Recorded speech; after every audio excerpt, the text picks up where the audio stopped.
You envy me for having the nap? Oh, dude. Naps are amazing.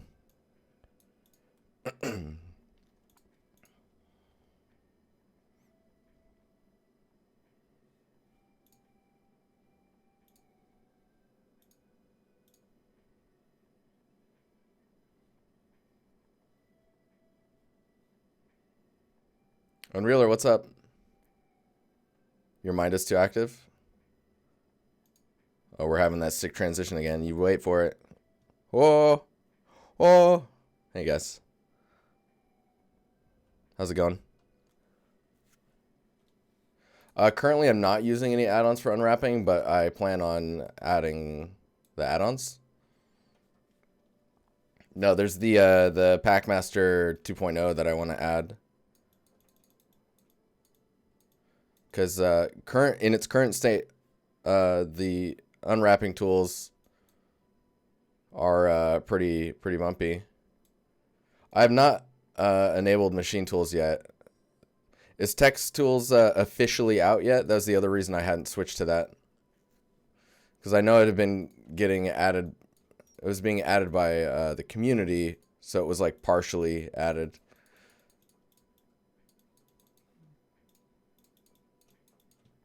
But yeah, if there's one thing I'm missing right now is the add-on for machine tools, just because it kind of makes the user interface a little bit more direct. I wouldn't say intuitive, because everything is like much more intuitive to 2.79, but yeah.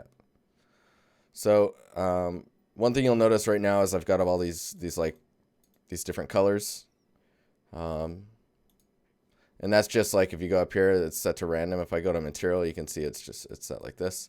Now, the reason I like to go to random is it helps you see individual mesh pieces. And then you'll see that there's actually this little exposed piece here, which is, if we hide that, is the piece that is not actually needed. But it's great that I didn't delete it, because as you can see, there's a piece that you can actually see.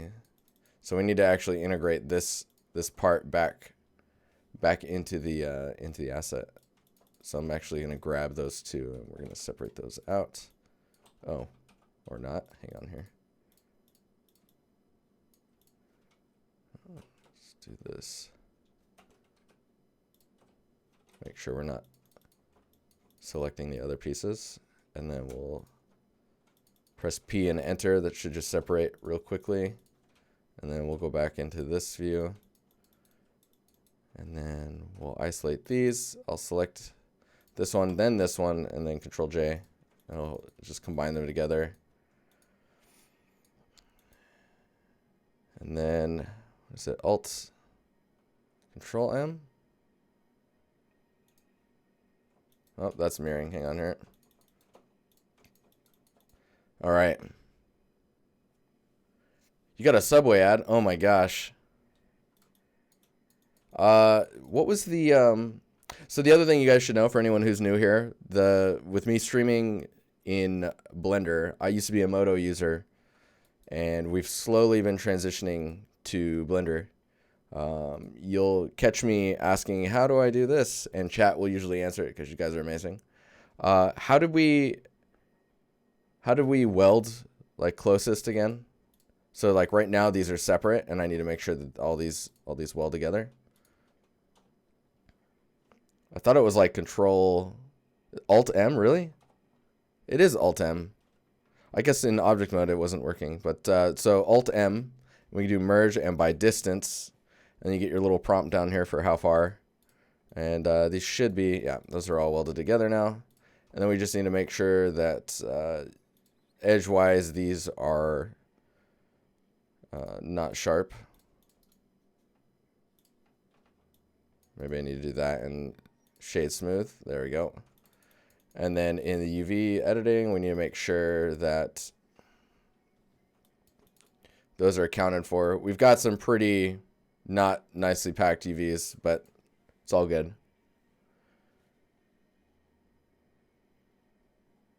Kurjay, dude, you're Benji from the Discord. How's it going, man?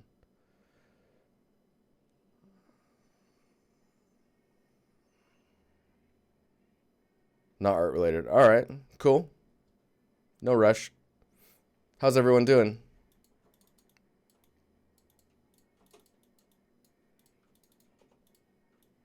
So we need to go back in here and make sure that these are all accounted for. So if I highlight this and press L, I can see which ones aren't added. We'll grab these and we'll just do a U unwrap. There it is. I think I'm gonna do this and just do another U unwrap. We'll just do that and just call it good. Yeah, so we've got this piece unwrapped. If I go back to this one and hit tab, you'll see that there's some parts that are missing. And when I go into object mode, it's essentially when you select faces and then press H, they're hidden. But if you go into object mode again, or back into object mode instead of edit mode, you'll see just the asset as it is whole. So I'm using that as a way to identify what I've unwrapped and what I haven't. So if you Alt H, you can see what's been unwrapped. And zoom out here. So I've still got some pieces to go, but yeah. So I'm just gonna semi-quickly select the pieces that I want to unwrap.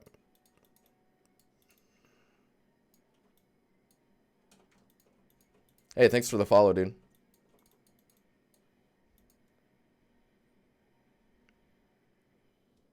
Oh, I'm just realizing that, wow, this music's kind of intense. I don't know about that. How's the mic volume this time around?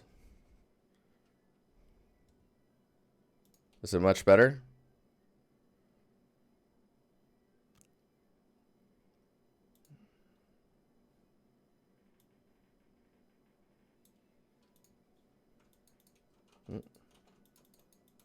All good here? Cool.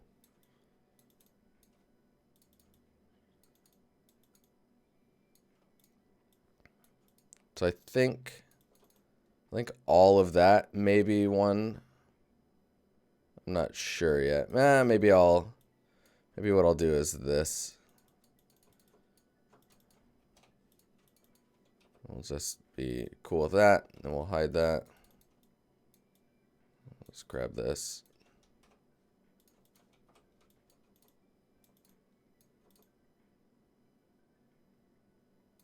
I'm basically deciding where seams are going to be, which is kind of arbitrary. I'm just thinking about not allowing a UV island to be to encompass too much or attempt to do too much before the angle of the normals becomes too extreme. Should decrease on stretching and allow for a nicer bake.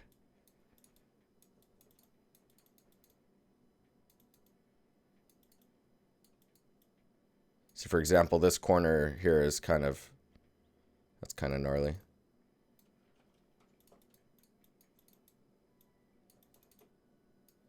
Just thinking here.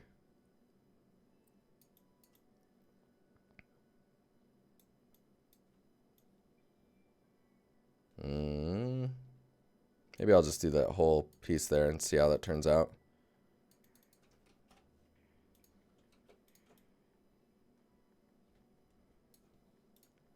It's debatable. We'll see.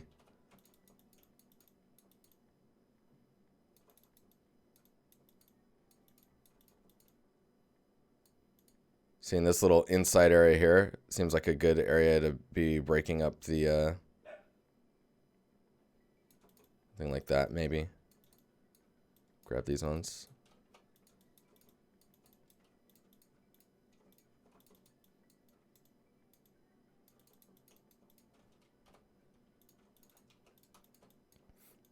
Maddie, what's up, man? How you doing?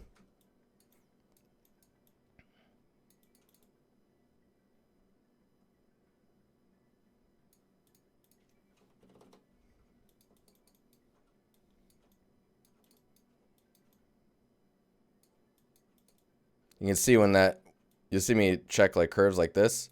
Just looking for good areas to tuck in those seams.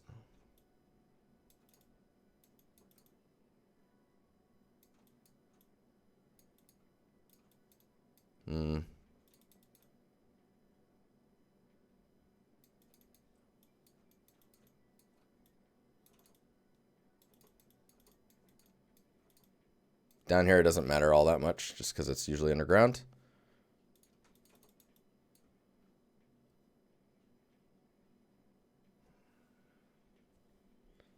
The knife tool, yes, with a K. Or a J to join between two verts, like so.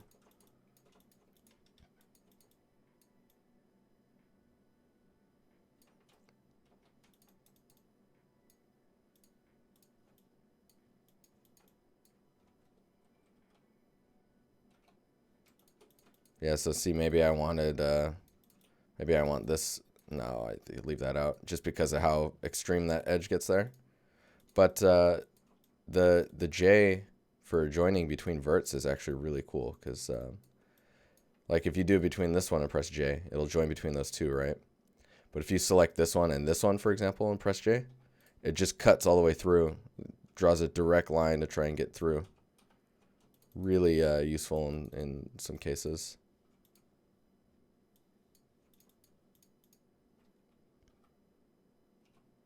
Oh.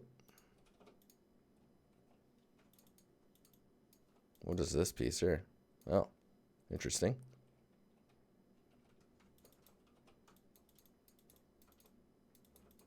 All right, we're almost there.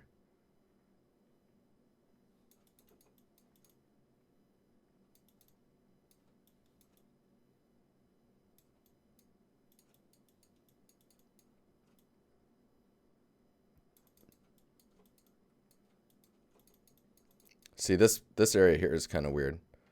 Let me do this. So I'm doing a Alt Z. Sometimes I do an X-ray mode. It's just because it allows for back face selections. I think I want to connect this way, and just so I've got a cleaner seam going this direction instead of the UV seams going angled like this. There are some weird caveats, like if I go to edge mode and then do things, I lose the selection. It doesn't like retain your face selection when you go to edge mode and then go back to face. You lose it, which is kind of annoying. I think it's something that should be fixed. What's up, Buddha? We're finishing up these UVs. We're gonna bake it, and then we'll be in Substance Painter for the rest of the stream, just kind of dabbling. So what I'm going to do is kind of a workaround is use the UV islands. So if I hit U and unwrap, I'll have this. What is this piece though? What's going on here? Oh, that's weird. I'll just do this for now. What? I guess I'm selecting somehow. How did I trigger that? That's weird. Anyways, so I've got this group here. So I'm going to use this as a selection, and then I'm just going to connect these really quick. And then I'll connect these. I'm going to save. And then I used Control X to remove those edges. And then I'll just go back and select this. Oops. And then deselect these, and then do a re-unwrap here. And then I'll take this one. And this might be enough. I just unwrap this.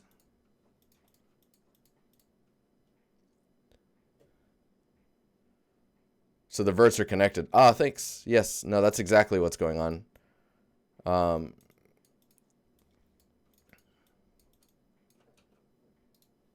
See, they are split here. That's why I thought it was so weird that that it's doing it now. It's not. Super strange. Anywho, okay, so we got this. Alt H. Let's unhide all this. Look at all this madness UVs here. So let's just grab all of these. I'm gonna save real quick, just so that we make sure we don't lose any of this stuff. This part I haven't really messed with. Let me hide that. Oh no, there's another one. This guy. Okay, I'm just gonna do this. And we're gonna separate that. We're gonna make sure that this gets included with that. Oh, what is going on? Did you see that? Control J. And then Alt M, we're gonna do by distance, and then we're gonna make sure that these faces are smooth. Because you want a hard edge wherever you have UV islands, and you can see these ones are already kind of hard edged. So then I've also like marked them as a seam.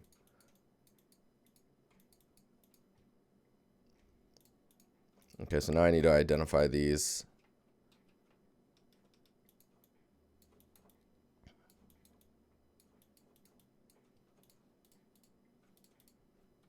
Just do L on that, and then grab these ones.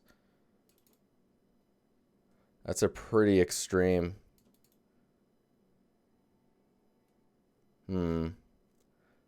Almost want to put a seam somewhere else in here, just so it's not such a big island.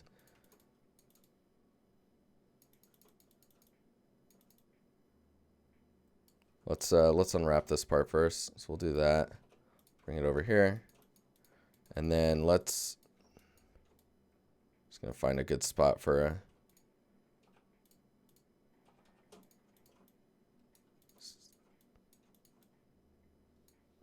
all right, and we'll just deselect this part. Oop, other way around.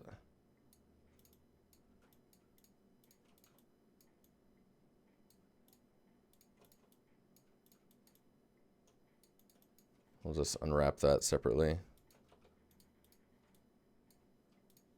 And then this one, we'll do that as well over here.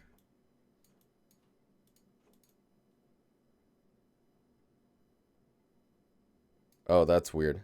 All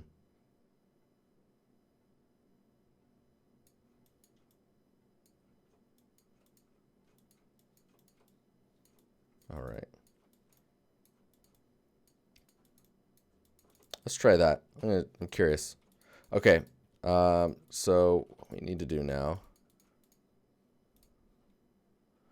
Undead chillin', what's up, man? How you doing? How's it going? Hey, for anyone who's curious, if you follow the podcast, Game Dev Discussion with Alex Beddoes, he just did a interview with Karen Stanley, who is a senior environment artist. So be sure to check that out on the YouTube channel. It's also should show up on that.com. Okay, so we need to. Thanks, man. Hey, Tobias, what's up?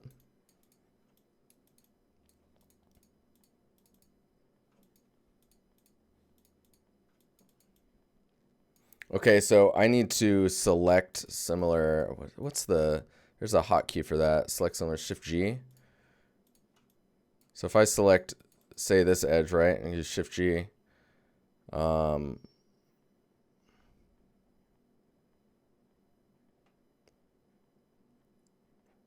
Trying to remember, is it seam? Because see, all these seams are selected now. And then I believe I can just right click and mark seam and then mark sharp. But it's not doing this one. Wait, what?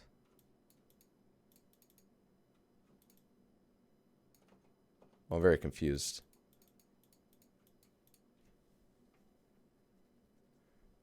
Sharp or seam. Thank you.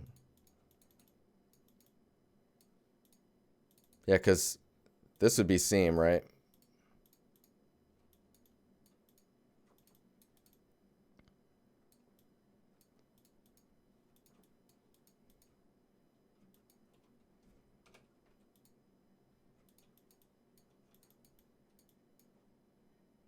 Tej, what's up? You can mark seam in the UV editor as well, just FYI. Really? Select.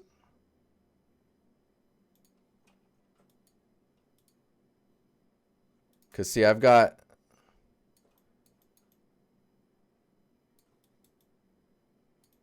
I mean, it looks like. Nope. But I can't remember now. Or you can't remember how?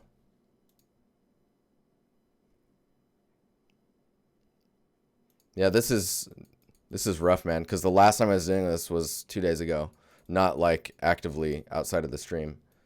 So I need to like work on building that muscle memory, you know?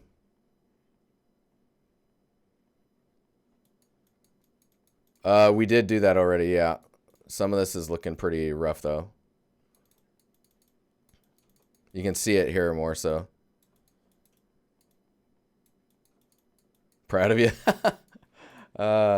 Thanks, man. So, okay. What the heck? I'm trying to remember how you do this.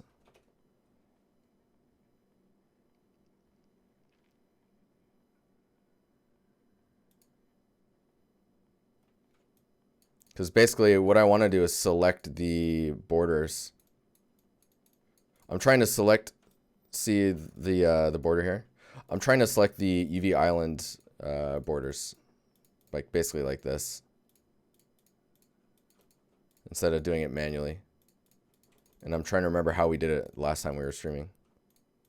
I also need to make sure that this face is accounted for. There it is. Okay, cool. Control E in UV editor. What? Oh, that's okay, so that's marking seams. And clearing seams. Yes. So if I were to mark that as a seam, it becomes red, which is what all these red ones are. How's it going, Tish? This is so funny, man. I was doing this on Tuesday. It's like, come on, brain. I guess this is what happens when you take a nap. Dude, Nick Knack. Lovely. Thanks for the follow.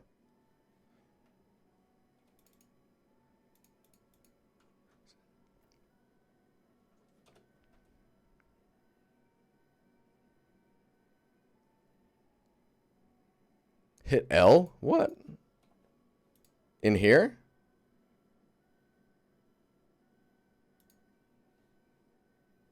Okay, so hit L to select the UV island. Oh, I see. So if I hit L on this in face mode, and then select loops, boundary loops. Can I do it to all of them?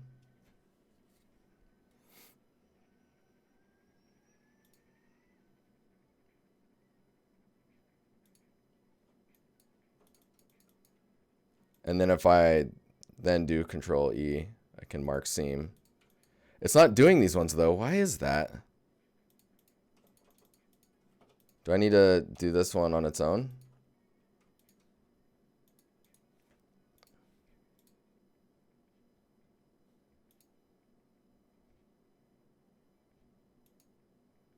It's true. Oh, that's weird.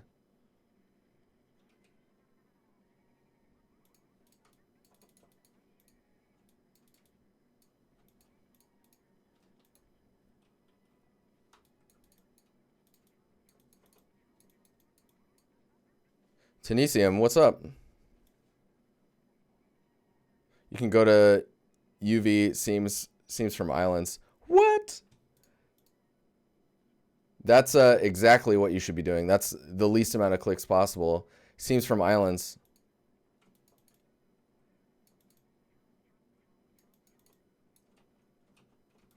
Yeah, because you don't need seams on those borders. That's exact. Dude, that's awesome. Thank you. Okay, so right here, seams from islands. That's definitely, that's a quick favorite right there.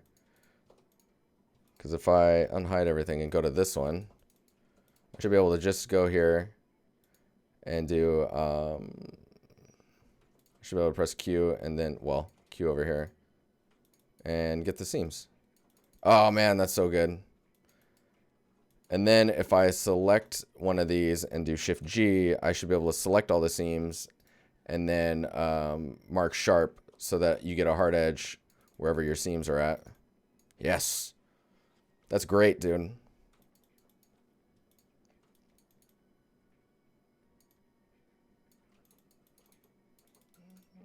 Okay, so then the next...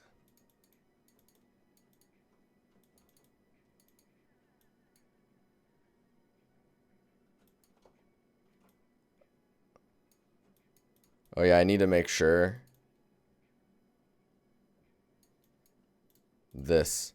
I saw this earlier and was like, ooh, new. You see that clipping?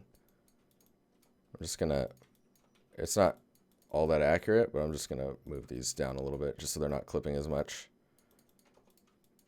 And then I need to make sure that these are all accounted for.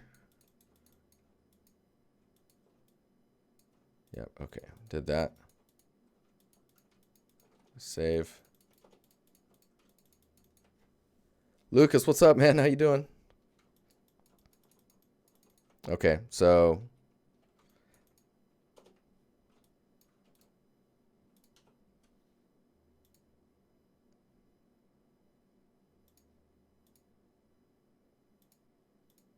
UV, average UV scale. This one I'm going to exclude just because it's at the bottom here. So we don't want to give it, we don't want that taking up all the textile density if possible. And then let's just do, so the packing, default packing is okay.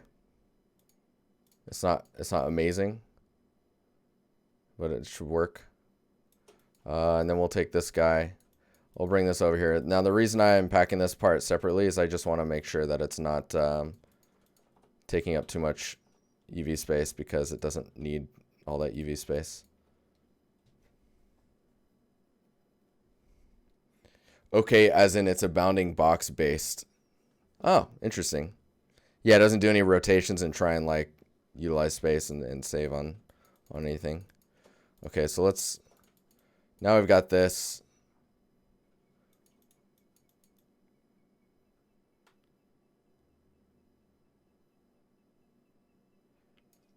What's sorry, eating French cheese and watching DiNusty.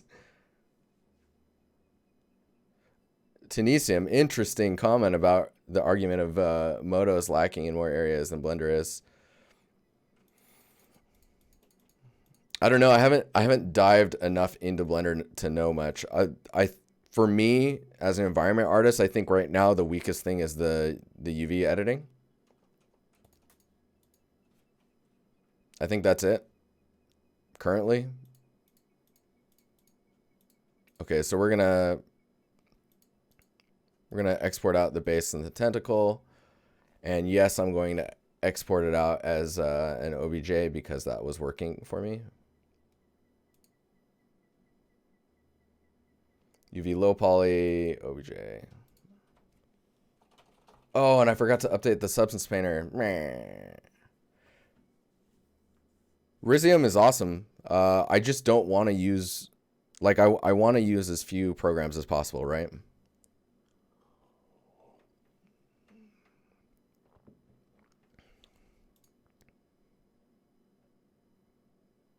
Yeah, the exporting and importing in Blender is a little, it's a little special. I'm gonna do new metallic roughness. Let's go locate that file. UV low poly. There you are. Oh, we're gonna get the other thing set up too. So do you remember there's two separate pieces, right? And I believe if you go in here, oh, they're just separated by. Okay, interesting. Interesting. They're separated by those names for whatever reason. I guess maybe it's material name. I could be wrong. And if the material name's the same on export, then it just adds the numbers on the end there.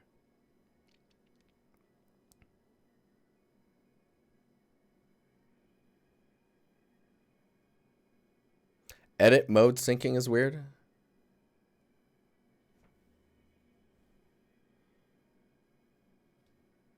Yeah, the UVs don't get too much in my way, which is good. So let's let me see what this. So that's the body. I'm just gonna add a fill layer really quick here. Just kind of bring the albedo down. It's just easier to debug stuff. And then this one, actually, go to this. I'm gonna copy that. Go to this one. Paste. Cool. So I've just pasted the fill layer to the two pieces. Now I need to go into ZBrush, and we need to look at recent Highpoly low ZBrush project. I think it's this one. We need to make sure that in this mesh,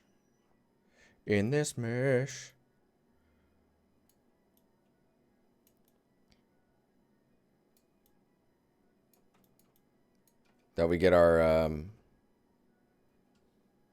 color map all set up.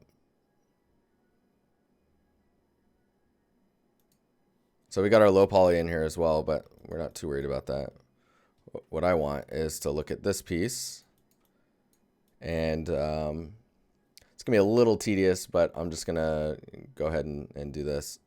I'm gonna double click this edge here, pull this out here, and we're just gonna lower these down, and I'm just gonna fill the object with a blue.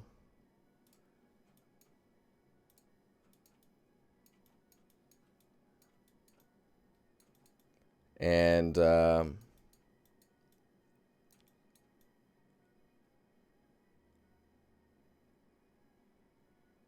see here.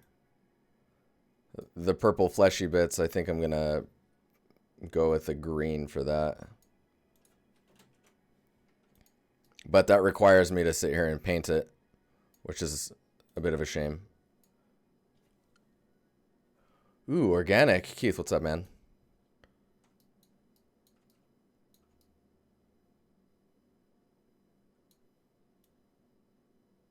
Yeah, see how this is painting on top of everything? Gonna have to watch out for that. Gross. Just gonna do this.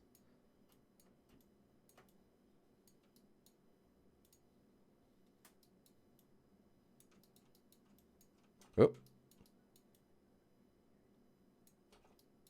Oh yeah, this is gonna be.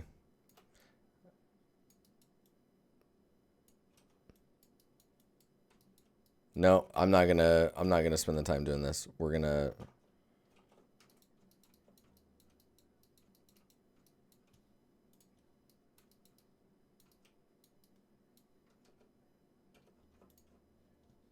just do this fill object, and then we're gonna switch to that, then we're gonna go to this one, and then we're gonna go back to blue here. What is this song? All right, we're changing that.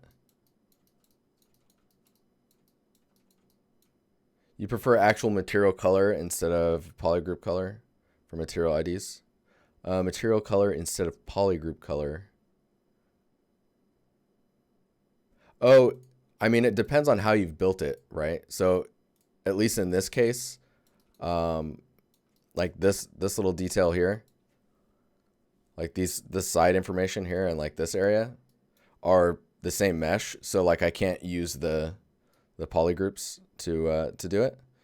And if I did use the polygroups with this specific example, it gets a little complicated because like you can't, you get a really weird like geometric hard edge. That makes sense. I'm looking at this now. This might be easier than I thought. I'm just gonna.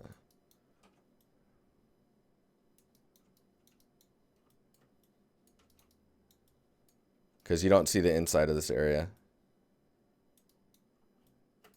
I'm using a mouse too, by the way.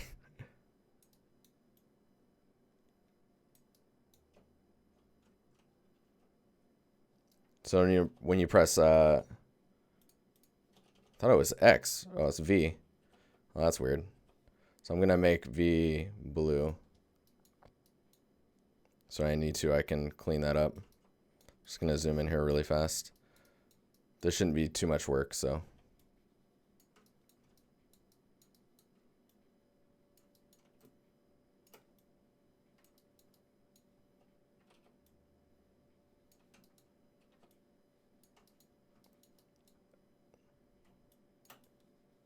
Pretty sure there's better brushes for this as well. But it's all good.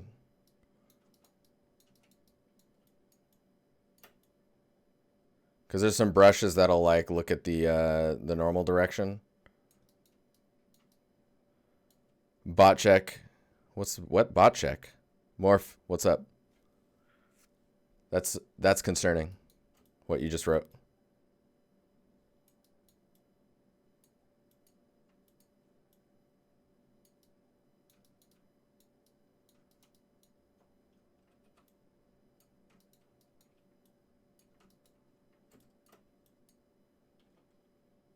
Oh.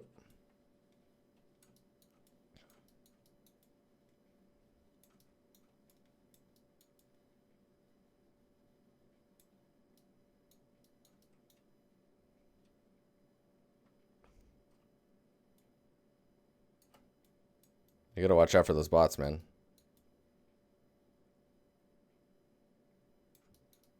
Yeah, you see how I'm like bleeding over here a little bit? It's all good.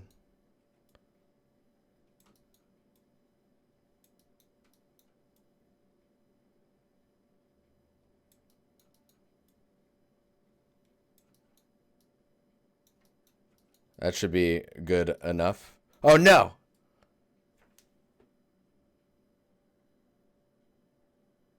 Look at this. I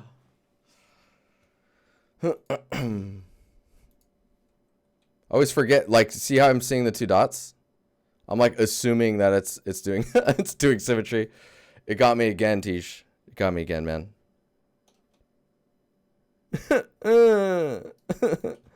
Anyways, we need to go back and fix that.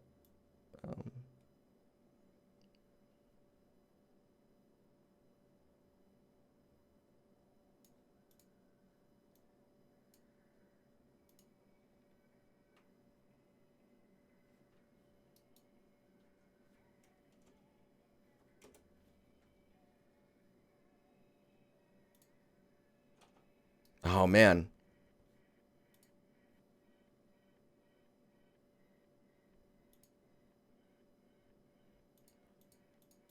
Oh, dude, my brain is not ready for this.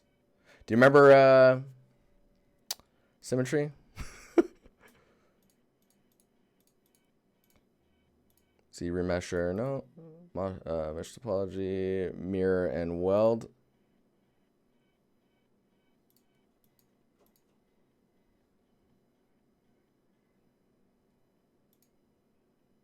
No. Okay, I need to. Information. Mirror. And geometry. There we go. Oh. Oh. ZBrush UI. Gotta love it, man. Feels good, man. Okay. Cool. Okay, so we got these guys. Let's go here. Let's export Tentacle Highpoly or HP and then ID. Just export that out and hope the stream doesn't die from all of the geometry getting pushed around.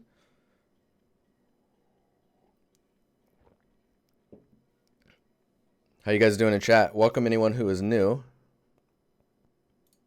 Welcome to the Empire. I appreciate you hanging out. So we're gonna go. We're actually I think I'm gonna go to the UI and reset it. That way anyone who's watching for the first time is like, oh, that's where all this stuff is. So we have our two separate materials for the body and then the tentacle itself.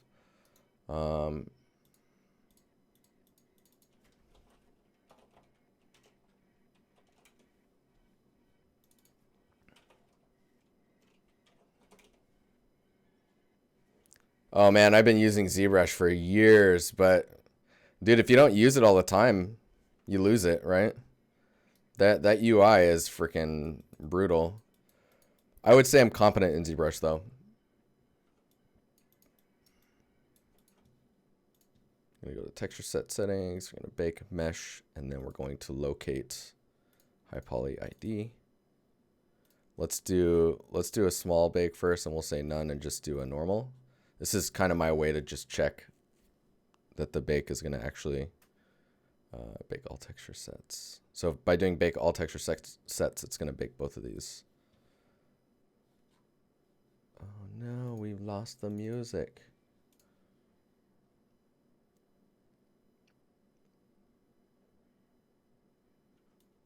So it baked that one.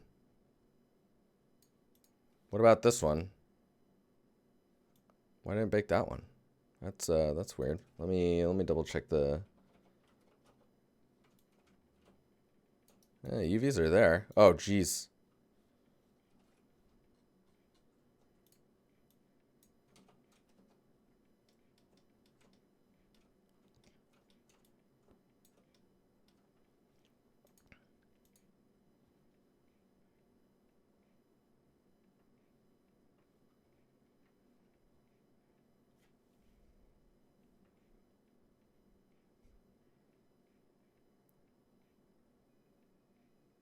Bonte, yeah, dude. Jiggy, dude, what's up, man? I think didn't you comment in the channel recently? Blender test. What do I do? Just see if this bakes. It's not baking. That's weird. I wonder if it didn't export the didn't export this. Let's do 2 on the end there. Maybe I didn't export the tentacle. Okay, let's bake again, and we'll add the second one. This user interface is funky sometimes. We'll remove this, and let's just double check and make sure here. Okay, yeah. No, it's there now. So it's only baking. Oh, that's weird. Yeah, Lucas, that would be super nice. Okay, so let's go ahead and bake all the things. So we'll go for 2048 for the normal. Usually I'd say, depending on what the asset is, like if you're going to be using a lot of masks and tileable materials, that that it's nice to have a high res normal, and then you pack all your other maps into a high res mask, and then you do all of your material work inside of your game engine. But again, it depends. Like this thing would be in the game, it's about the size of a player. You probably, if you're doing a unique normal for both of these, it'd probably be no bigger than a 1024. So let's just do that. We'll just say all on that, and then we'll do this. We'll add both meshes, and then we'll bake all texture sets. This might hurt the stream for a second here. You've been warned. Yeah, I'm not using a cage for sure. Here it comes. I'm so sorry.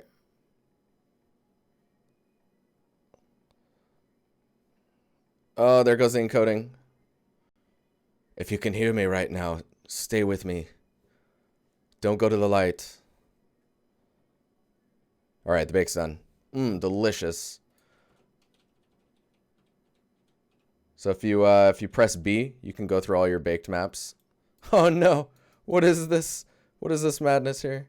That's great. We're gonna have to look at that before I continue forward. Got symmetry on this time. Yeah, there it is. Cool. Just gonna make sure that this is. Gotta fill that all in there. Let's hide that and make sure we get this top area some more. just for padding reasons. All right. Right. Get this area here. There we go. Works for me. Okay, let's export that one more time. This is the first piece, so not too. How you doing, Cheese? Bonsi. Yeah, I'm not using a cage. I mean, most of the time I haven't needed to use a cage, but then again, most of the time my stuff's pretty organic. I'm sure we'll run into some issues later where I'm like, ooh, yeah, I probably shouldn't do that. So let's just say none, and we'll just do the ID for both of them. Oh, there's some other spots here. And there's also some like little weird padding stuff going on here. I guess if I bake them separately, I'll get less of this kind of artifact, because this is like the bleed.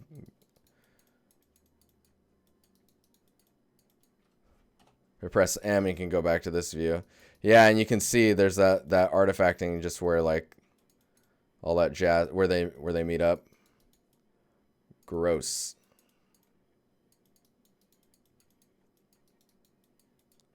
Whatever happened to Sculptress? It's in ZBrush now. It's just it's right here. Sculptress Pro.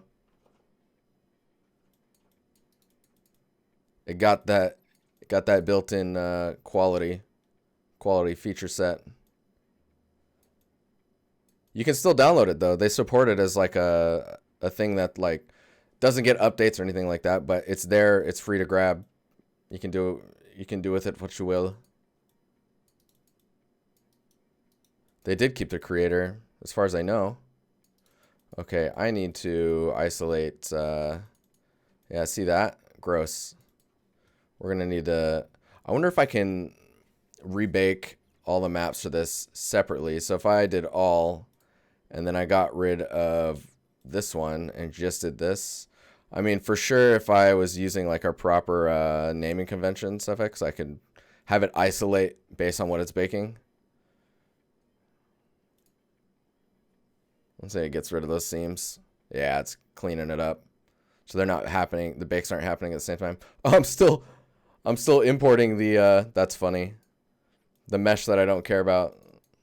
It's all good. I don't mind. As long as it's not interfering with things.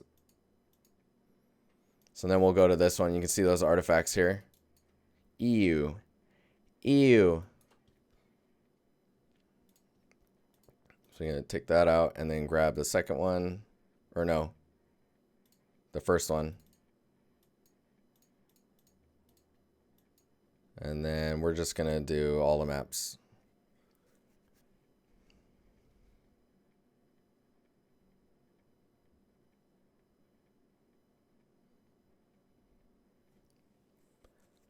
Doesn't Marmoset provide better baking options in quality? Yes. Yes, it does. It also costs money that I don't want to spend on currently. In the near future, I may grab it, though. But yeah, their baking tools are quite robust.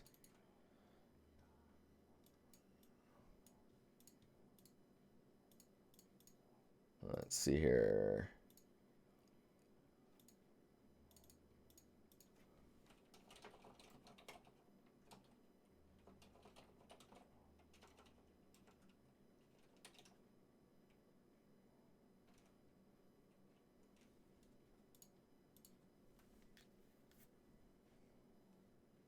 Isn't it on discount now? Is it?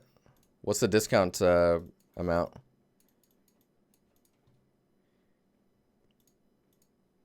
Okay, so let's go to layers and let's look at the tentacle here.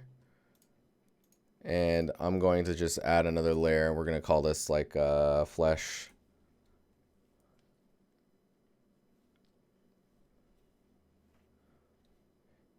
It's 60% less. Ooh, I may get it this time. Yeah, Lucas, that's the thing that I'm really liking. It's like, even though it's better, if I can get a good enough bake out and it doesn't look like skewed or anything, or at least from what I'm looking at, it doesn't look skewed, then I'm more willing to just accept it. Does that make sense?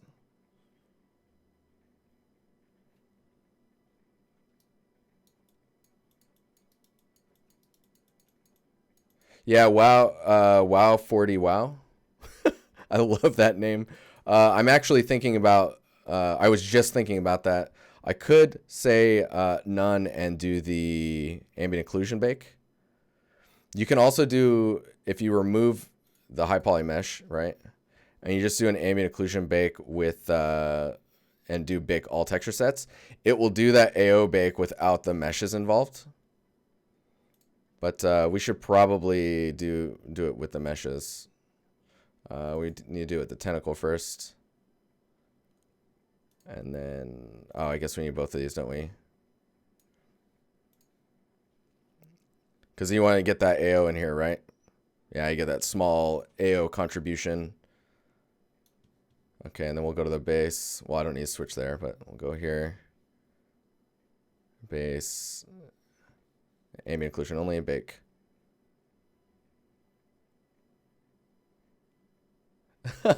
Dude, that emoji.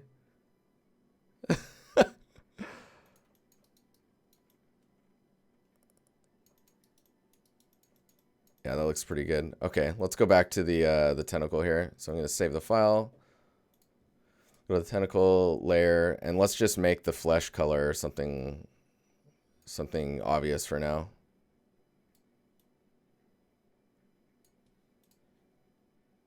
Then you right click on it. We can do a mask by with color selection.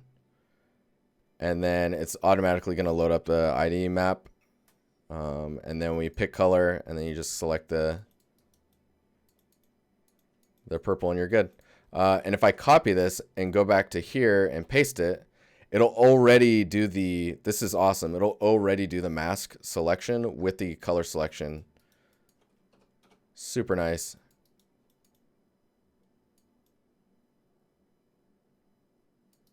Curvature. He's talking about this handsome map here. Not sure why, but Substance Painter default for curvature maps is with seams. It never gives me good results.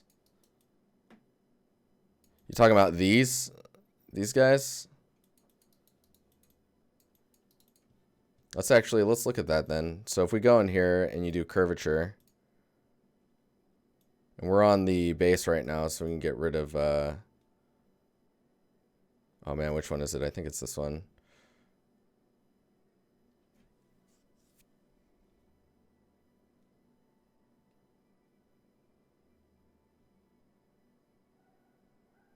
If you turn off seams in the bake settings, it's better.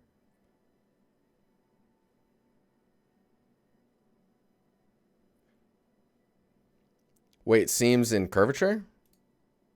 Oh, this. Enable seams, this one?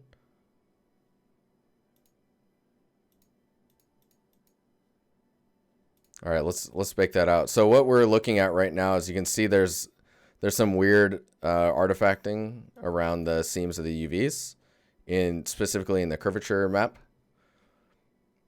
Let's do that and see what happens. Yeah, look at that, it's gone. Or substantially less. That's hilarious. Okay, so if we go to Tentacle and do the same thing. Yeah, that is weird. Why would they? Why isn't that? I don't know, man. That's funny. I've never paid attention to that, but usually I'm okay with that type of information, just because it doesn't usually affect the end product of how I would be building the material. Let's get rid of that, and we'll grab the 2, and then curvature. Oh, so in this case,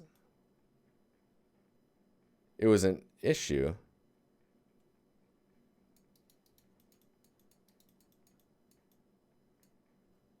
If you're using mask and curvature maps, you don't want those seams. Yeah, definitely. So you can see that seam there. Let's go back. We'll scroll down. Curvature. Let's turn that on. And let's just do another bake and look at the... So in the case of this mesh, it looks better with that on. That's weird, man.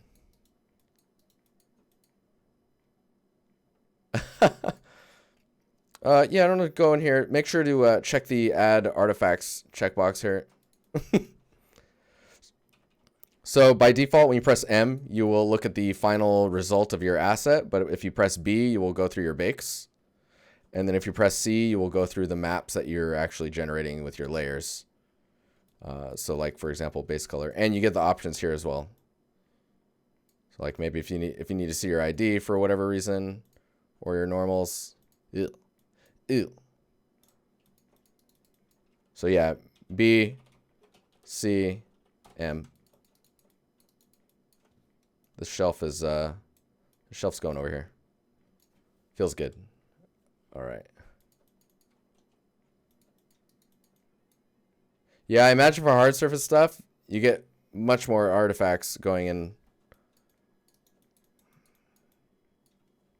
Gotta get supper going? Oh man, enjoy. Cheers, man.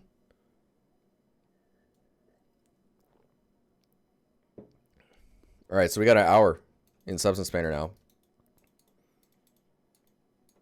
So we can go for a more stylized look, which is going to be interesting because I haven't really delved into that too much. What I really want to do is, I talked about it a little bit on the last stream, but I want to make sure that it's pretty clear as to like how you can manage these layers. When are world space UVs useful? I mean, it depends. Like in the end result, you need tangent for a game engine. Oh, wow, that's an interesting question, too. There is no reason. I should do a anti-aliasing on the bakes, though. But yeah, the world space normals you can use for, like... you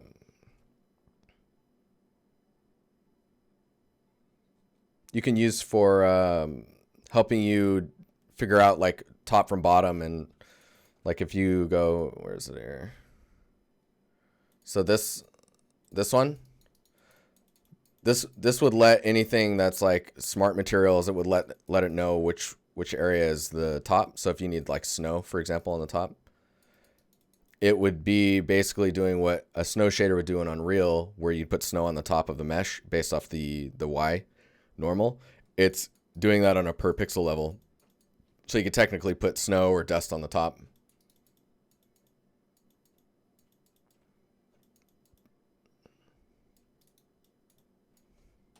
I actually can't, Nocturnal, I can't actually comment on Studio Pipeline stuff. Hey, thanks for the follow, Zan. Adding textures based on direction, yes. For UVing, I used Blender. All right, so the things I wanted to get into with how I organize these layers has a lot to do with thinking about it in sets, right? So we've got the flesh set, and what I would normally do is, instead of like a fill layer, I just take this layer and let's group it, and then I would call this flesh. Oops, flesh. And then I would actually take this mask, which is Control-Alt-C to copy it, and then Control-Alt-V once you add a black mask. You can just paste it there. And then I would actually get rid of this mask. So clear mask. Oh, actually remove mask. There you go. So the mask is happening at the top level up here. And then I'd have your base color, and then anything else that's happening inside of the flesh is in this layer. Right? And I should control, let me see, texture set selection. Control-Alt right click. There we go. Okay, I was looking for that last stream. So if you've got this guy selected, right? You got Tentacle selected. If you do Control-Alt and then right click on the other mesh, it'll switch for you, so you know which one you're in. That's pretty useful. It would be nice if when you did it, it did like a little bit of a pulse to let you know which one's been selected. Digital Bacon, what's up, man? How you doing? Yeah, this is looking it's looking pretty cool. I'm looking forward to getting dirty with the materials. I'll just go in and clean these up real quick. Actually, I'm gonna delete this. We'll go back here. I'll take this folder, copy this, and go here and paste it. Look how nice that is. It's all masked already and all that jazz.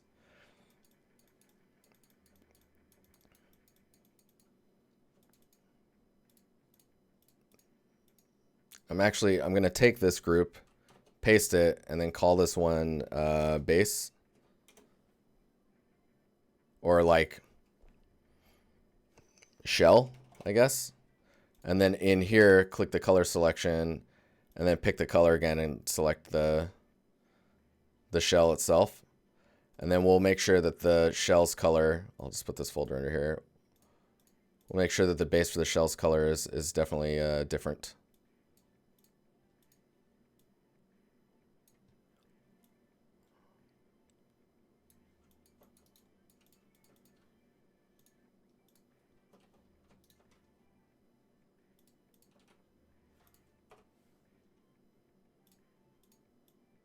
Yeah, make sure the shell folder is not inside of the flesh folder.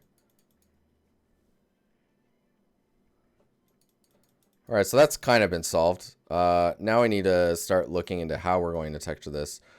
For the most part, I like to do a lot of the texture work with masks as much as possible before getting in and like fine-tuning manually. Oh, that's interesting. What is this that's the discrepancy. Hang on here. Where are we at? I need to actually go in to this and move the tolerance. And then for the shell, I need to move the tolerance as well. So you're just basically pulling it in so that it's getting every pixel. Move the tolerance. Oops. And then here, move the tolerance. All right.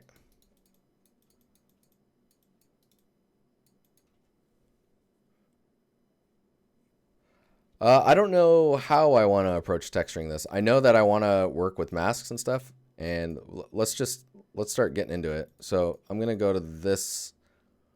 Let's go to this guy. So we're gonna look at this piece first, and yeah, let's see what we can do here. So we've got our base color. Maybe we want like another. Maybe we want like highlights. Maybe highlights wide. And we'll look at making this lighter, right? And I think as well that this highlights is only going to be color information for now. And the base color will be all of the maps. So this base will depict the overall PBR information that we're messing with. So like, for example, the roughness is in this only. So if I take this and diffuse it out a little bit, it's going to be a little bit more diffuse overall, and anything that happens in here will not affect the roughness of the layers below it. So with that said, let's go to Smart Masks and see what's in here.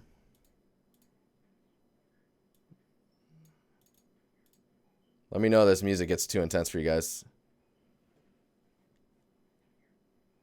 Oh yeah, totally. So if I need like very specific control on roughness information, or I can totally make layers where it's just affecting the roughness. Because you can like, if you go, like you can see that if I go to height, there's no information there because this layer's height is off. If I turn it on, it'll show up. But like if I need a layer that's just doing roughness, you'll see that it's blank in all of these except the roughness. And then I can control that individually. So I usually use this as a way of doing it instead of using this value, unless I'm really doing finite tweaks. Then I start touching the opacity of the layer.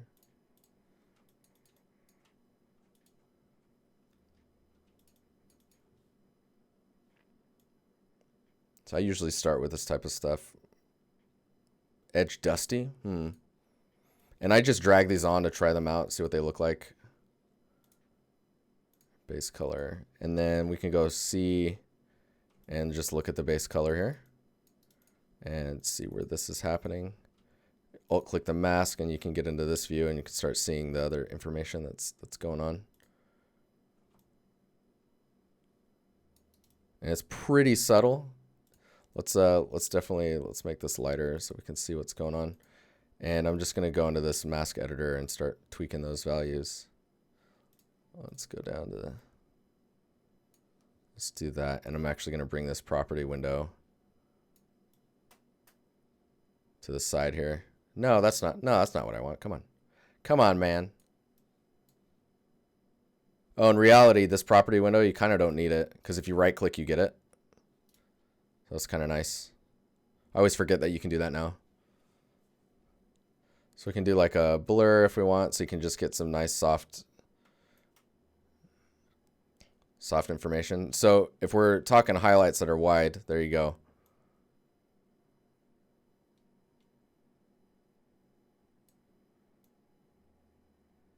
You can blur it as much as you need.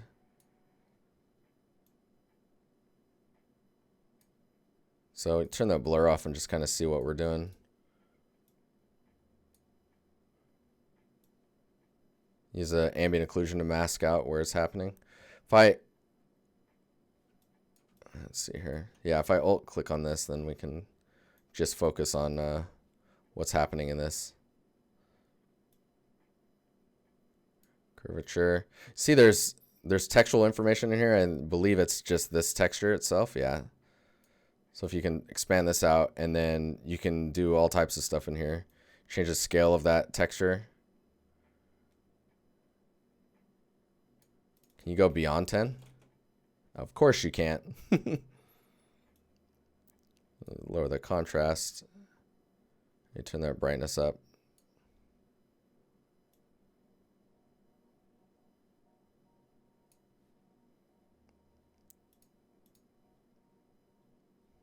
This song's dope.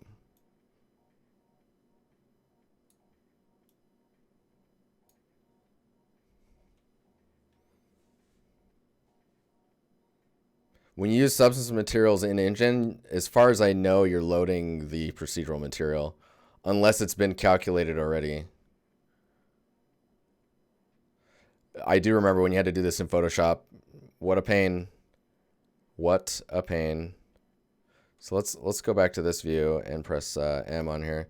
You can see it's pretty, that information's pretty subtle. We could dupe this and then go edge. Highlights maybe tight. Tight. It's tight. We'll go here and we'll make sure that this is quite a bit brighter. That's making me realize that this one's not actually all that. There you go. And then this one, we're going to actually delete that mask and we're going to go for a really strong edge. Nice. Real strong. Toy like a toiga. So they got sharpen in here by default. I'm just going to turn that off for now. We'll go into this view. You can kind of see what it's doing. Oh, also, if you right click or let's see here, if you select the mask and right click and you scroll down, you can see the maps that it's using in order to figure out where these masks are getting generated. So sometimes you'll want to make sure that you're baking all the masks or maps that are needed. And if you don't have one in here, it'll show as a blank slot, and you'll have to put something in there if you want to utilize the mask generation to its full potential. So we're actually running into a resolution issue as well here, which is at 1024. Let me make sure that this is what we're looking at here. Yeah, it's a 1024 right now. Later we can go back and do a 2048 and then really turn it up. You could do it for the mask generation. Because you don't want those, you want those highlights nice and Nice and chill, man. You don't want it too crazy.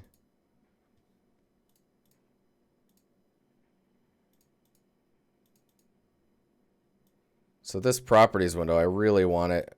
Why won't it let me? I just want it on the side, like right here. I mean, that works.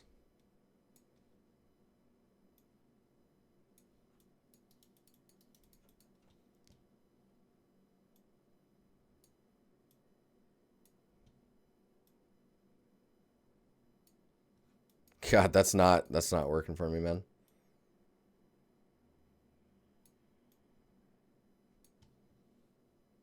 Let's see what this texture information does here.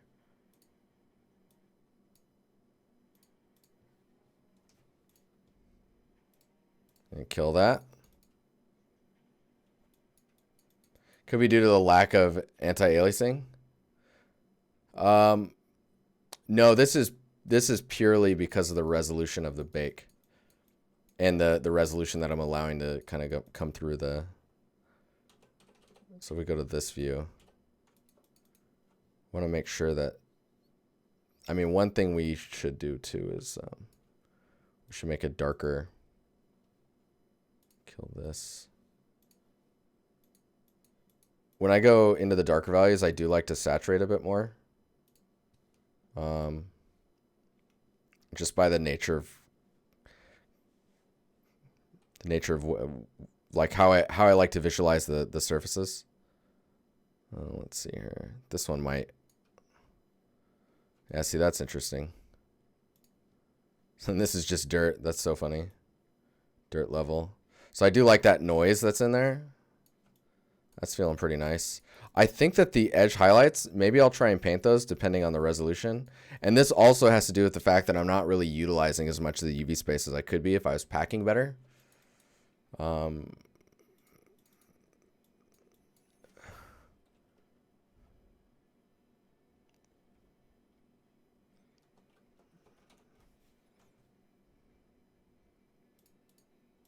So with this one, see, the reason I like to work with fill layers is because it allows you to paint when you want. So if you wanted to, I can do that. And then it's non-destructive in that sense.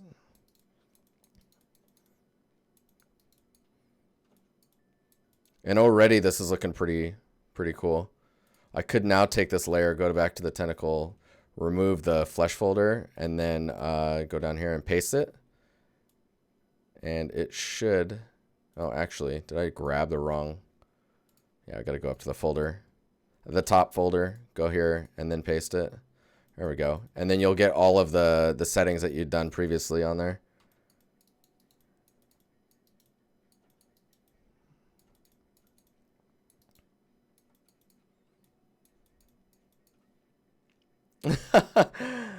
Yes, I see.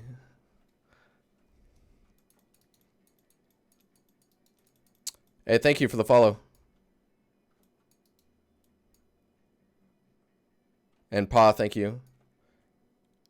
Bomberman, thanks again for the follow as well. Oh, Buddha, thanks for the follow. Okay, so we're getting there. And it's funny because I like to build this stuff up slowly. So you'll see me just sit here and dabble. So got like highlights. Let's see here. We got dirt. What's going on here?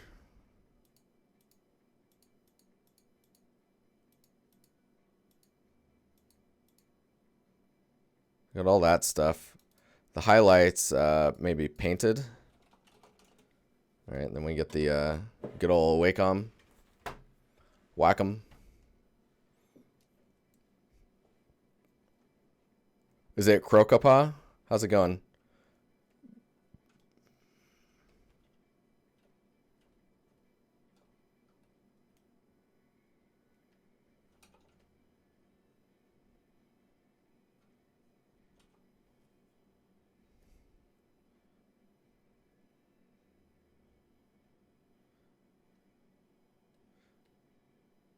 So I don't want the size to change. This is nice that they have this here. I remember when this didn't exist.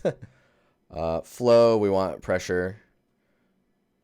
So if I press lightly, you get the nice little highlights.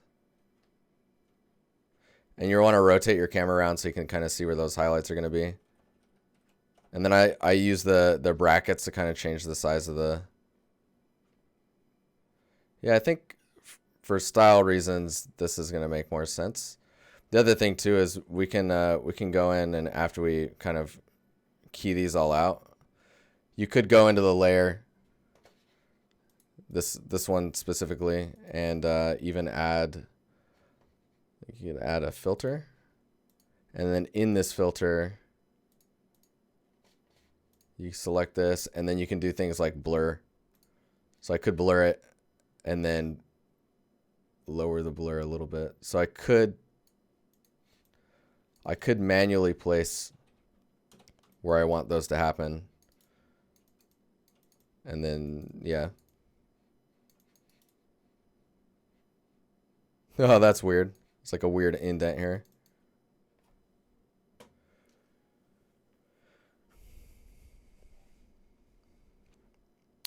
Yeah, you could do that. The thing is I wasn't getting like masks that were tight enough. We could actually, though, let's look into it. Because this stream's all about experimenting, right? So let's clear that mask. And let's just go through these Edge Dusty. What's this one like? And so half the time I'm noticing that the resolution is just not enough. So I tile that quite a bit. And then let's we'll use the curvature. Maybe we can tone down the, this is helping a little bit. Get the large shapes out of there. And go to the sharp. And then lower the fine.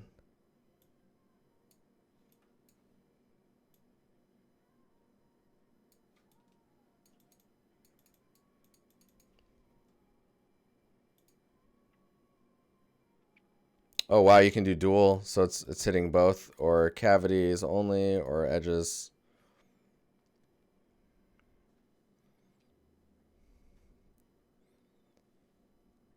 Yeah, definitely exactly what Digital Bacon's saying. They do have their challenges. Both are slightly different. For me, painted is much more challenging just because I haven't really done too much of it. Or you're saying import the curvature directly into the mask and then mess with the levels to tighten it up? Yeah, you could do that. So you're talking about, let's see here. I don't even remember how you add that into the, because it's kind of weird, isn't it?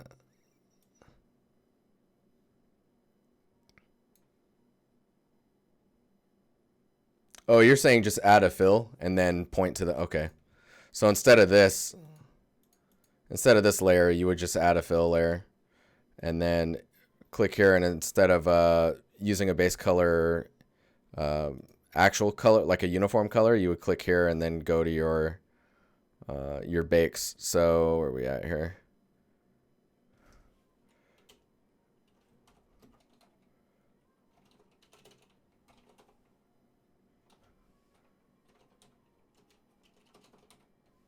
Let's go to your curvature. So you're talking about this one. I mean, really, I think using the curvature and what is it, overlay? Whoa. And then going into here and adding a filter.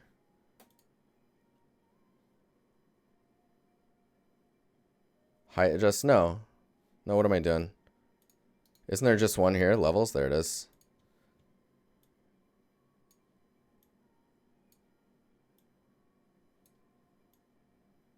Yeah, this is probably a better way to do it. A little bit more control. This is the old school way, man. This is super old school, this process.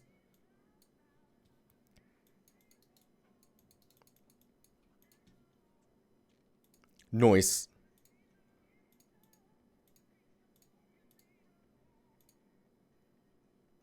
Then you can paint the extra subtle bits. Yeah.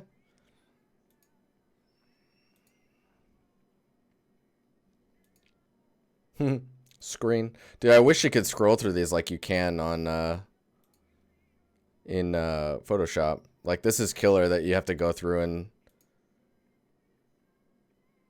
Yeah, this is definitely better. So you have overlay screen.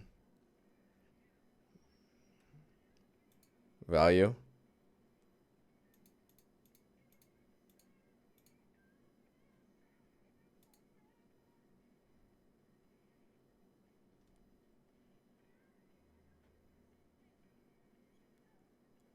Slim key, really?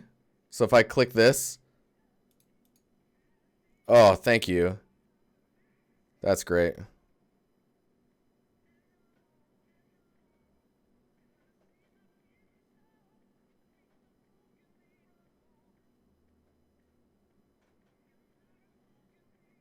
It's still... it's still overlay. That's funny. So, okay, so when you click it... See how it's blue? If you go away, then it's not blue anymore. But if you click it and then do that, then you can scroll through there. That's awesome. Yeah, I did not know that. That's great. Thanks, man.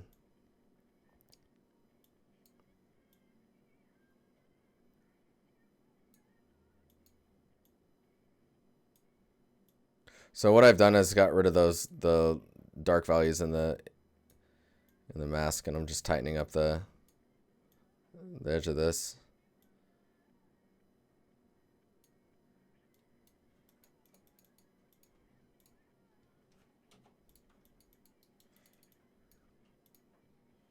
Oh yeah, this fill layer, we need to turn off everything except the color.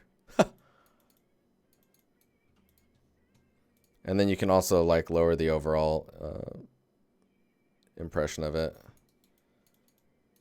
Yeah, that's nice. We could go to this base and really get slimy with it.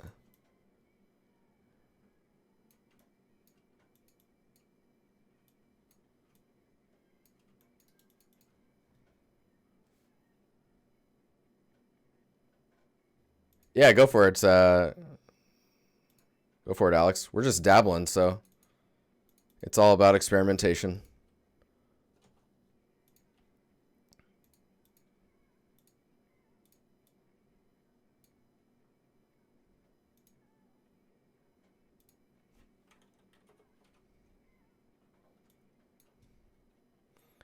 Add a position gradient, dark on the bottom, is super low multiply. Oh yeah, so you're talking about just getting like a nice subtle gradient along the base. Add a position gradient. Yeah, that's a first time I saw that being used really, really well was League of Legends, because you'll notice that their characters have like a gradient where the bottom is not nearly as popping as the top. It's really, really impressive.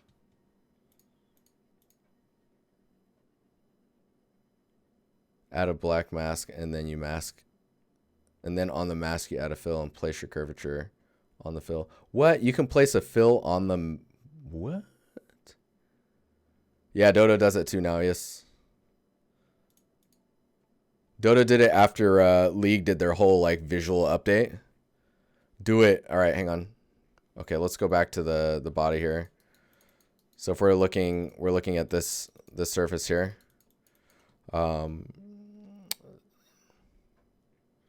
Generating thumbnails. Man, let me know if the stream starts to freak out. Didn't Dota update come before Dota update? I think that's impossible. No, that makes sense. Okay, so if I were to make a fill layer, right? And then in that fill layer, I, where's it at? Add a fill. And then in this fill, I would apply the base curvature. Correct? And then I have control, and I can, what can I? No, I can't do that. But I can blend this now. Oh, that's interesting. Add a mask, then fill.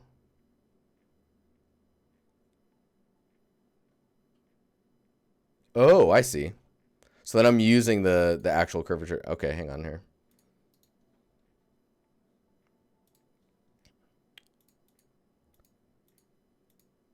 I need to kill that.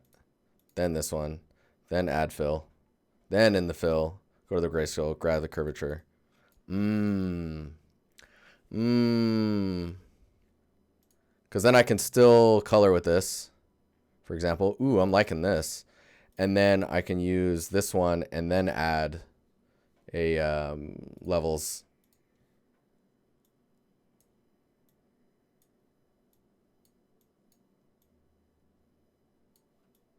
Oh, learning.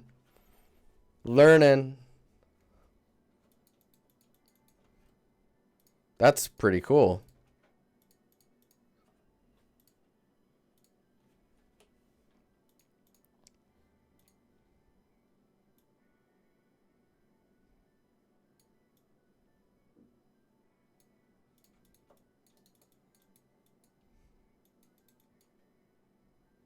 Samuel, what's up, man? Nailed it first try. Hey.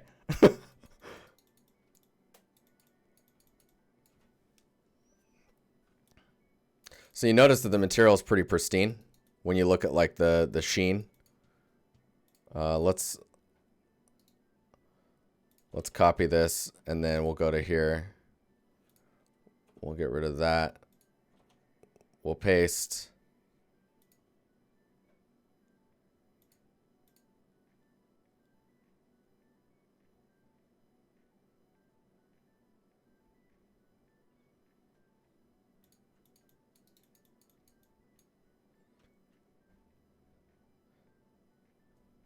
Dude, he might be the Mickey D. You never know, man. Just hiding in the shadows. So, like I was saying, you can see the roughness information over the base here. And we can make it wider, and yeah, we want to, I think what's this look like if you, ooh. Interesting. So I really like the kind of shiny, the shiny look. But I think it needs some information. Because that'll really help. Like, see, right now you have that highlight kind of just travels across the surface pretty evenly. So I think we should add like another fill layer.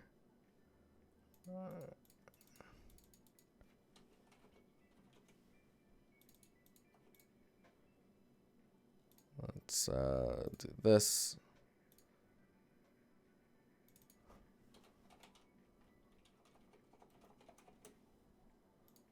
We'll go into this layer and we'll turn all this off except the roughness. We can diffuse it like that, but then we'll control where that's going to happen with a mask. There we go. And then I'll add your gradient.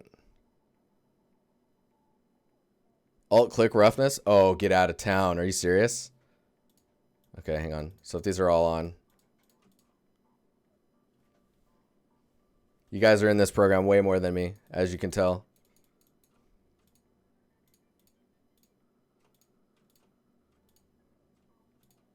Jesus Christ. Mind explosion, man. It's awesome. Okay, so let's go here. Let's get some dirty in here. Let's see what this looks like. Okay, so this is basically where the roughness would diffuse. So if I go pretty extreme with this, you can see where it's at. You can see that edge there where it gets really diffused. Get those imperfections in there. And I think for you to really notice it, you probably need to shift some stuff around.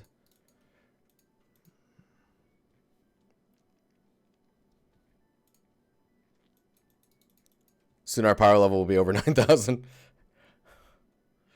It's impossible.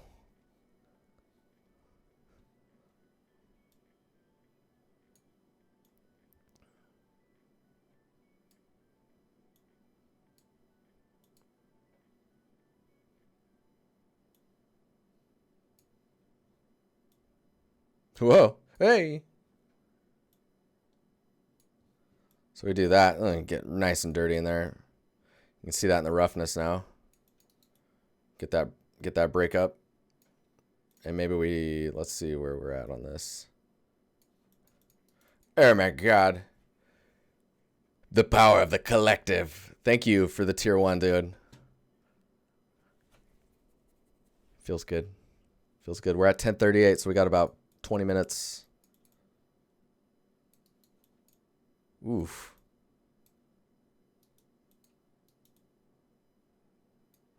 Nocturnal. What does it mean? What does it mean? So let's see what that looks like here. So we have that like so. Wait a minute. All right, cool. Cool.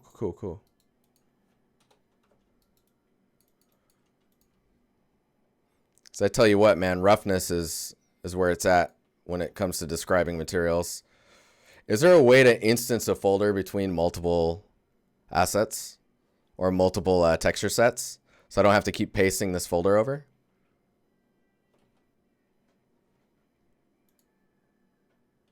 You know what I'm saying? I wish. Oh, man. Dude, there's got to be. Right-click instance. Get out of here. There is? Oh, my God, Acid. Don't play with me.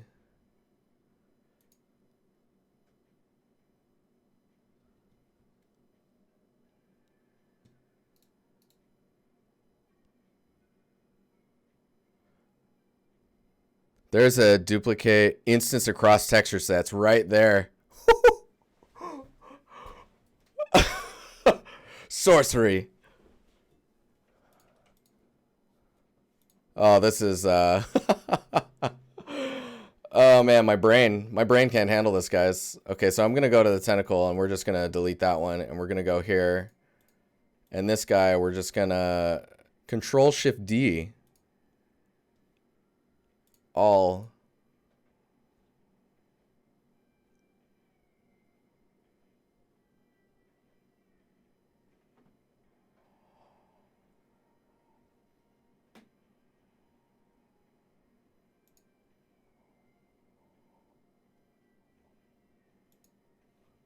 That's madness.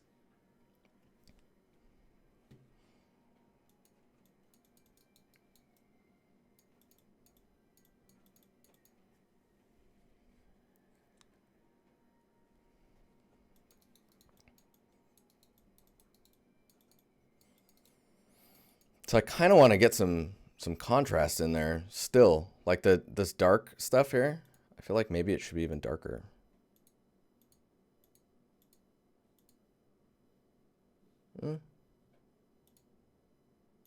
Oh my God, it's instance. It's instanced. I'm losing my mind. I need water. I can't.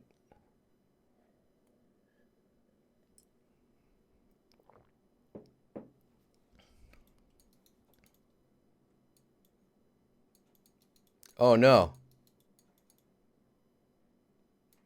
I just realized that this stuff is supposed to be part of this material set. Man. This stuff right here. Ooh, look at those seams.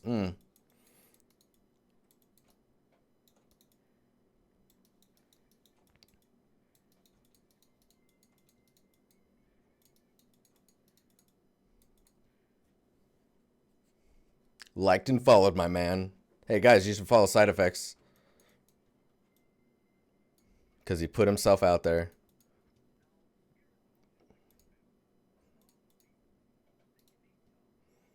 Gonna add a paint on top of this.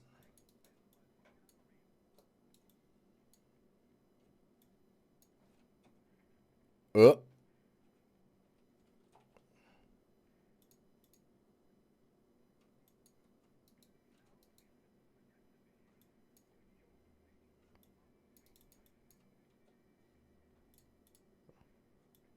Oh, this is hurting my brain now. There's the instance. So with the instance happening, you can't, am I just crazy? You can't paint on it because it's instance unless you're,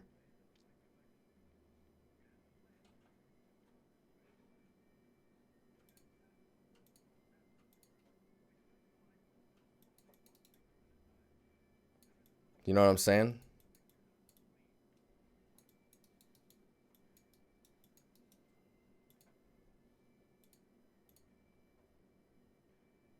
It's for generated stuff mostly. All right, cool. You can alter the original instance though. Yeah, so I'm on this one, but I can't paint here, can I? Because it's not,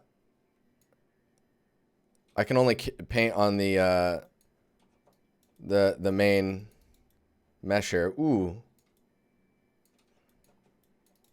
You know what I'm saying? Me happy, what's up? Me happy too. Me happy 3.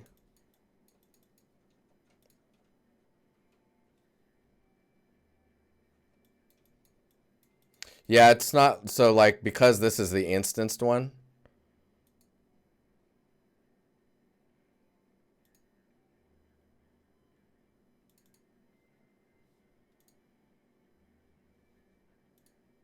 Oh, that is crazy though.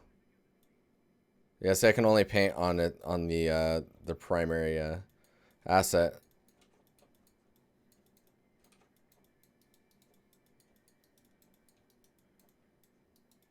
Ooh, we need a different material on the top part of this. Ew.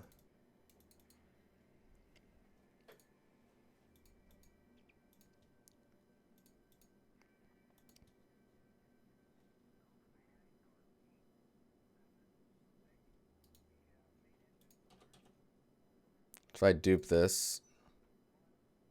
And then let's...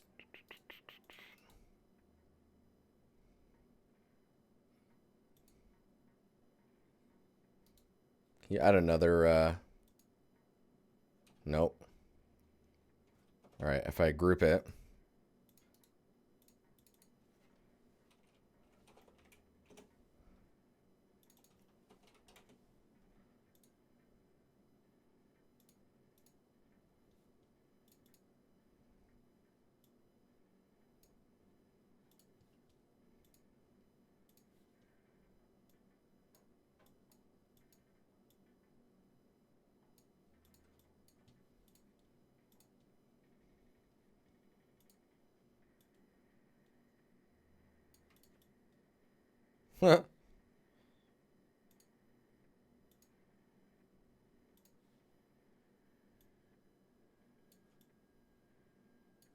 That color though, holy.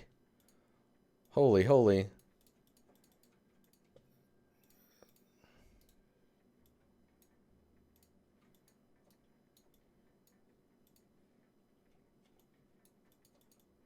Wait, why? Oh, I see why. Because it's instanced. It feels bad, man. I can't paint on this because it's the instance mesh versus the, or instance material on the non-primary mesh.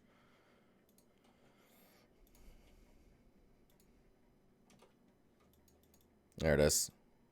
There it is.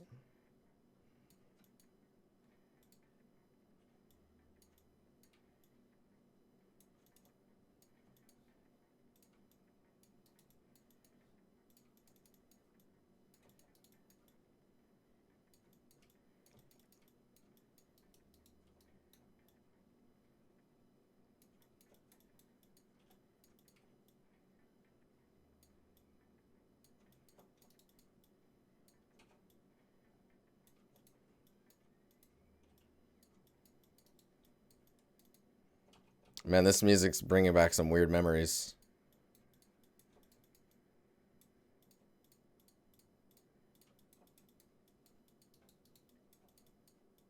We're gonna get weird with this. It's fine. I'll change the roughness of this too. The roughness.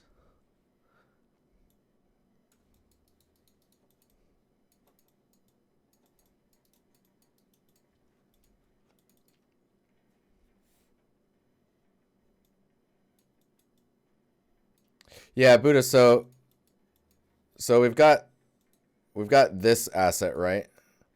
And in this one, we've instanced the, okay, sorry, let me explain it this way. So you have the tentacle, and then you have the base. This is the base. So in the base, what is going on here? In the base, we have the material, right? And we've actually right-clicked on this and instanced all the textures across the sets. So any changes I do here will show up on both of these. Now, in order for me to paint on this one, I had to actually go to the tentacle and make a separate piece that's not part of the instance. Interesting part is this part. What is this?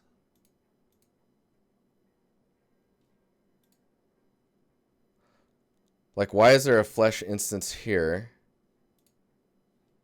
But then here, there's another one.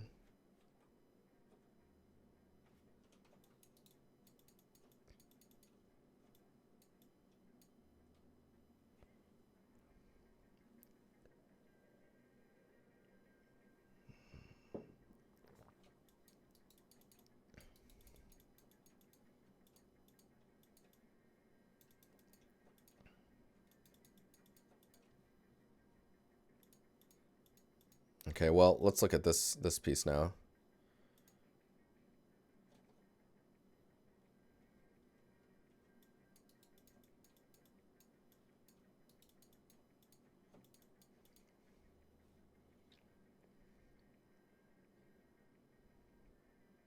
Do I have an art station? Who's got an art station? Everyone's got an art station.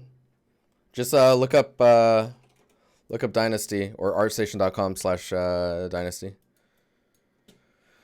Okay, so Shell. Come on, Shell. Let's tango.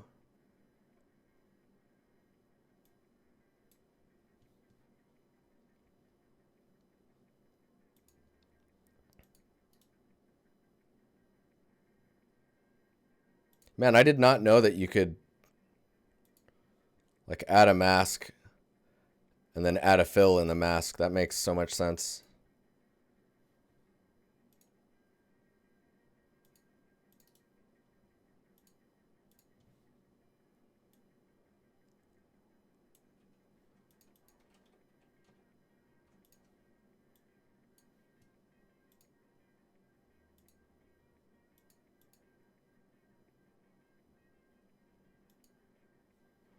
Wait, did I grab the wrong? I did. Ha! Let's go back to the fill here. I want that one. There we go.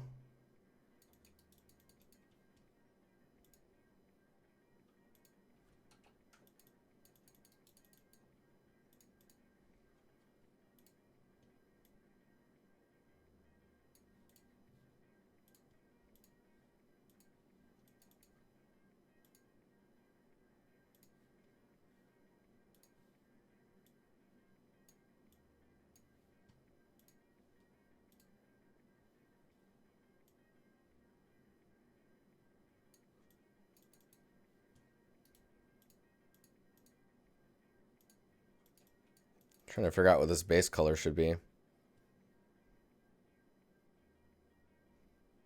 Use it for good. Oh, we only got 9 minutes left, guys. I'm so sorry.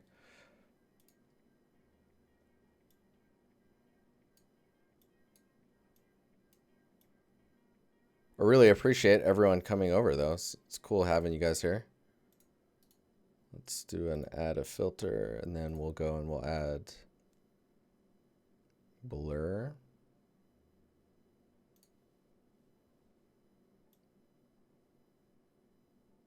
Oh, that's really interesting, because you could do a blur with that, and then with the levels.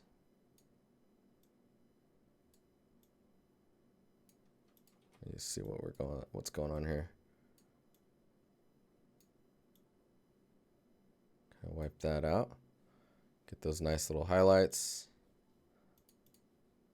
I'll tone this down and dupe this, but then kill the blur.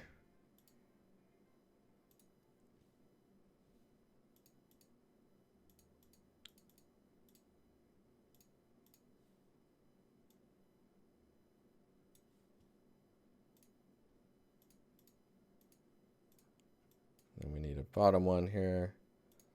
It's going to be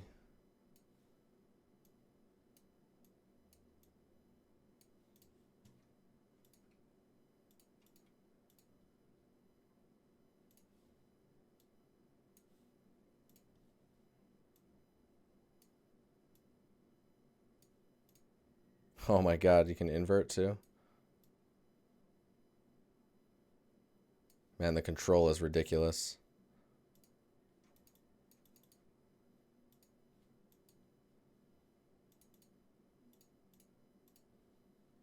Getting lost in it, guys. I'm getting lost in it. Help me.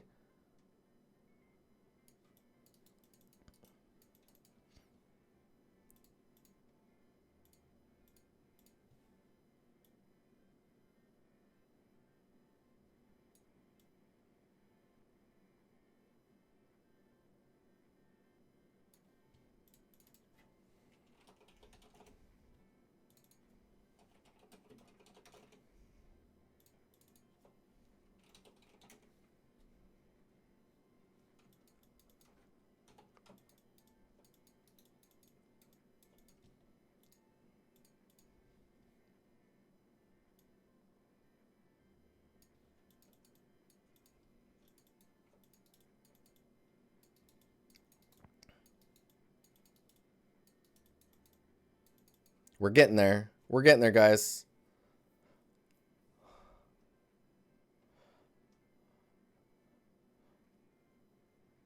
Was it Lucas Zbrush? Thank you for the follow. Bacon, dude, thanks again for that tier 1, man. That I really appreciate that. That's super cool of you.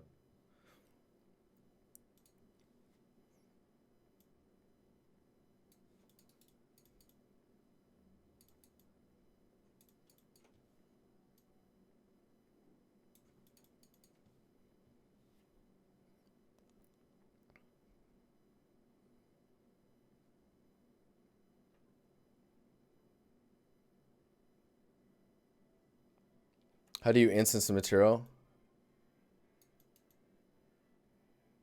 Oh, thanks, Side Effects. Dude, if you guys are not, go here. We have a Discord community. It's super, super active.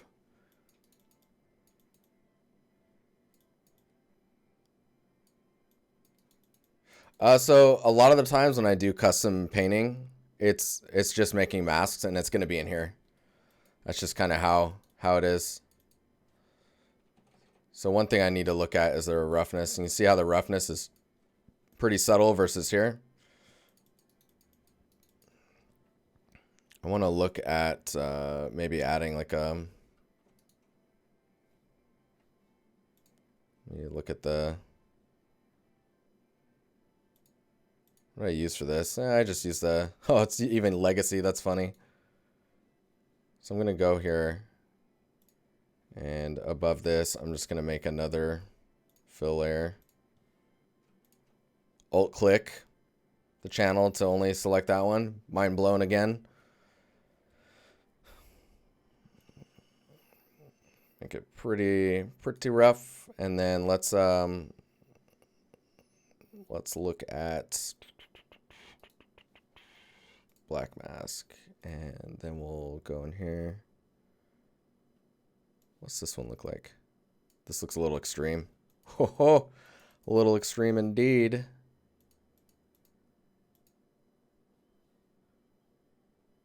Wear contrast. That's interesting. So see, I'm just adding the roughness, that roughness subtlety. It's always good to look in this in your view here and see what's happening.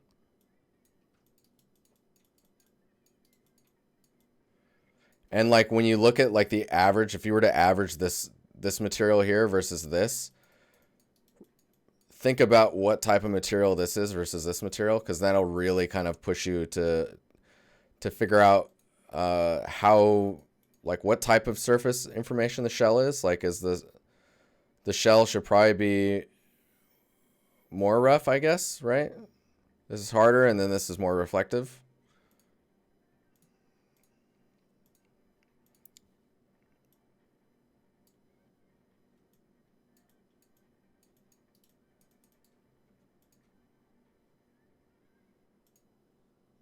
And that makes me think that maybe in the base material here, this needs to be even more dark. And then that dirtiness layer needs to be pretty toned down as well. Just so you get that clear separation. Oh, by the way, I was curious about, I don't know if it's NDA. I don't want to break NDA rules. No, that's fine.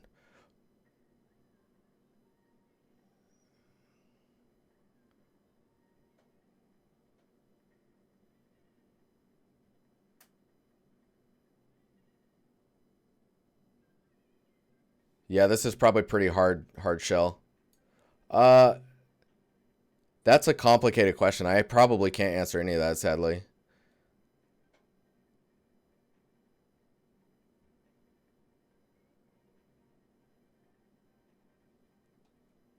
Is there any explanation of how to work on textures for assets like this? I mean, it depends. I think if this is a one-off asset, then you probably want to do it this way.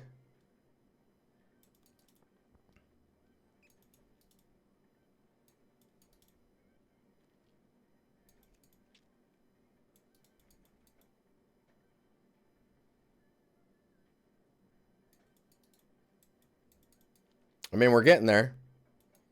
This is looking pretty good. I think I could just take this and instance it to the base as well. Is that gonna work? Did I just instance the wrong? Oh, I did. Ha! Hang on here. I'm gonna go to this one. Actually, go to this one. Delete the shell here. And then go to this guy. It is 11 o'clock, guys. I gotta get out of here in a minute. Let's go ahead and grab this. Was it Control Shift D? And then we want it on the base as well. There you go. It has begun. This is, of course, a different material from this, and maybe we need to be getting some bone attributes in here. We also need to get the gradient going that Alex was talking about.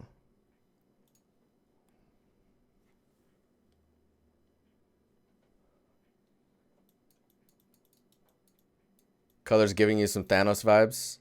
A little bit. I'm feeling it.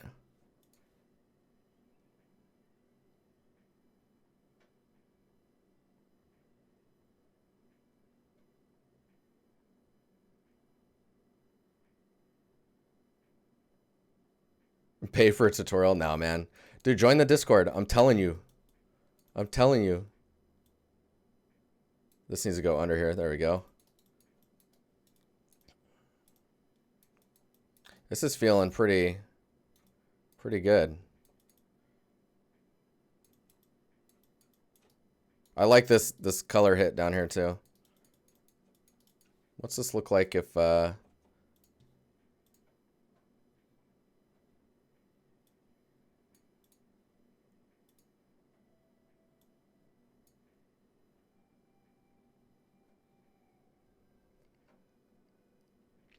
probably get some subsurface on this inner area here soon.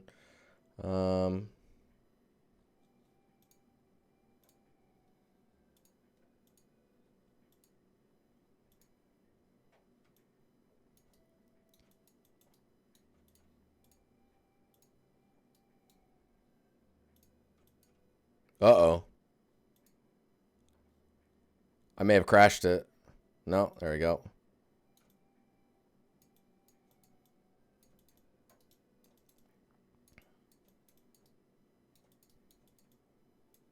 It's definitely missing some slime drips. There needs to be some stuff going on in here.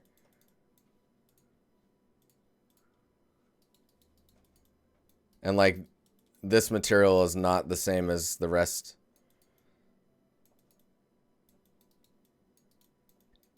Anyways, all right, guys, I got to get out of here.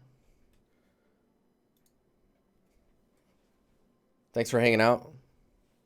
It's always a pleasure streaming for you guys, learning with you, all the good stuff.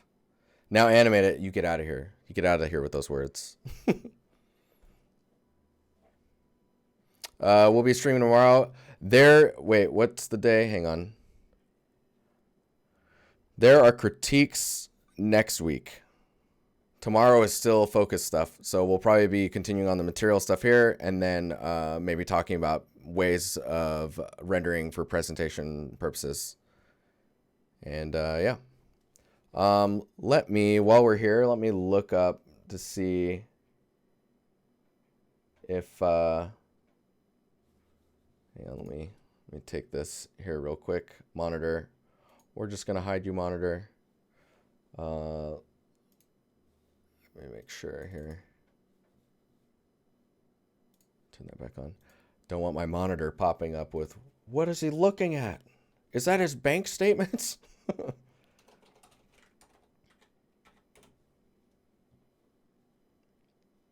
We're gonna raid someone. You guys want to raid someone?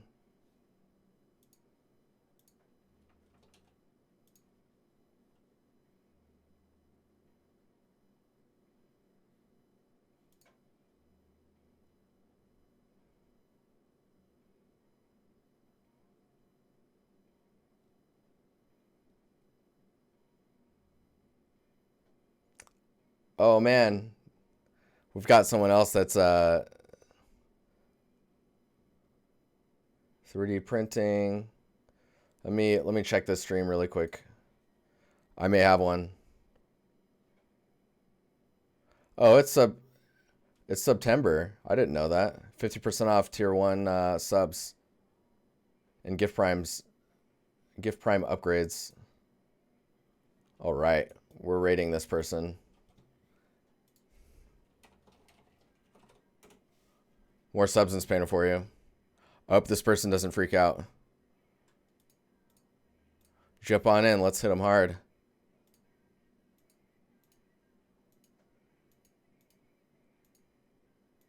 Are you guys ready? Oh, side effects. We'll look at that next time. All right. I'll see you guys later.